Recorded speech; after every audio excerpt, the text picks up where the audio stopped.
സംസ്ഥാനത്ത് സ്കോളർഷിപ്പ് വിതരണത്തിൽ വൻ വീഴ്ചയെന്ന് CAG റിപ്പോർട്ട്. സ്കോളർഷിപ്പുകൾ ലഭിക്കാൻ 5 വർഷം വരെ വൈകുന്നുവെന്നും നടപടിക്രമങ്ങളിലെ കാലതാമസം മൂലം സ്കോളർഷിപ്പ് നഷ്ടപ്പെടുന്നുവെന്നുമാണ് കണ്ടെത്തൽ. ഒരാൾക്ക് ഒന്നിലധികം സ്കോളർഷിപ്പ് ലഭിക്കുന്നതായും ഗുണഭോക്താക്കളെക്കുറിച്ച് സർവേയോ പദ്ധതി അവലോകനമോ നടക്കുന്നില്ലെന്നും CAG കണ്ടെത്തി.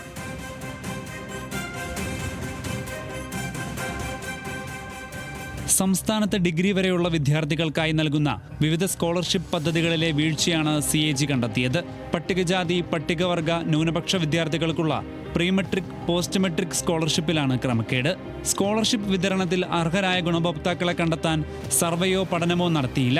അക്കൗണ്ട് നമ്പർ, IFSC കോഡ് എന്നിവയിലെ പിഴവ്, സ്കോളർഷിപ്പ് വിതരണത്തിൽ കാലതാമസം, ഒരാൾക്ക് ഒന്നിലധികം തവണ ഒരേ സ്കോളർഷിപ്പ് ലഭിക്കുക, അപേക്ഷകൾ സ്ഥാപനങ്ങൾ തീർപ്പാക്കാത്ത പ്രശ്നങ്ങൾ, പദ്ധതി അവലോകനം ചെയ്യുന്നതിനുള്ള ഫലപ്രദമായ സംവിധാനമില്ല തുടങ്ങിയവയാണ് പൊതുവിൽ കണ്ടെത്തിയ പ്രശ്നങ്ങൾ. അതേസമയം പട്ടികജാതി പ്രീ മെട്രിക് വിഭാഗത്തിൽ 2017-2021 കാലയളവിൽ 10% വിദ്യാർത്ഥികൾക്ക് സ്കോളർഷിപ്പ് ലഭിച്ചില്ലെന്നും ഈ ഗ്രാൻഡിൽ രജിസ്റ്റർ ചെയ്യാത്തതിനാൽ 23,138 പട്ടികജാതി വിദ്യാർത്ഥികൾക്ക് സ്കോളർഷിപ്പ് നഷ്ടപ്പെട്ടതായും CAG കണ്ടെത്തി. പട്ടികജാതി വിഭാഗത്തിലെ പോസ്റ്റ് മെട്രിക് സ്കോളർഷിപ്പിൽ കണക്കാക്കിയ ഗുണഭോക്താക്കളുടെ എണ്ണവും യഥാർത്ഥ ഗുണഭോക്താക്കളുടെ എണ്ണവും തമ്മിൽ വലിയ അന്തരമുണ്ടായെന്നും 2017-2022 കാലയളവിൽ ഭരണ ചെലവുകൾക്കുള്ള ഫണ്ട് ക്ലെയിം ചെയ്യാത്തതിനാൽ 96 കോടി രൂപ നഷ്ടപ്പെട്ടതായും റിപ്പോർട്ടിൽ പറയുന്നു.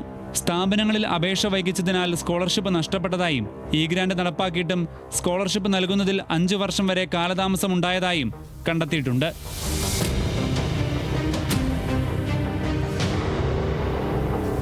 2017-2021 കാലയളവിൽ പട്ടികവർഗ പ്രീമെട്രിക് സ്കോളർഷിപ്പ് 4 മുതൽ 20% വരെ വിദ്യാർത്ഥികൾക്ക് ലഭിച്ചില്ലെന്നതാണ് പ്രധാന കണ്ടെത്തൽ. ഈ ഗ്രാന്റ് സോഫ്റ്റ്വെയറിലെ അപര്യാപ്തത മൂലം ഒരേ വിദ്യാർത്ഥിക്ക് ഒന്നിലധികം സ്കോളർഷിപ്പുകൾ നൽകിയതായും അൺഎയ്ഡഡ് കോളേജിൽ പഠിക്കുന്ന വിദ്യാർത്ഥികൾക്ക് സ്കോളർഷിപ്പ് ലഭിച്ചതായും ചെലവ് കണക്കുകളുടെ ഒത്തുനോക്കൽ നടന്നിട്ടില്ലെന്നും റിപ്പോർട്ടിൽ പരാമർശമുണ്ട്.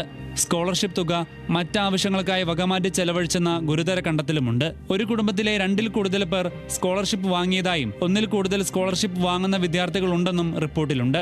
CH മുഹമ്മദ് കോയ സ്കോളർഷിപ്പ് പദ്ധതിയുടെ മാർഗനിർദ്ദേശങ്ങൾ ലംഘിച്ച് പെൺകുട്ടികൾക്ക് പകരം ആൺകുട്ടികൾക്ക് സ്കോളർഷിപ്പ് നൽകിയതായും CAG കണ്ടെത്തി. ന്യൂസ് മലയാളം, തിരുവനന്തപുരം.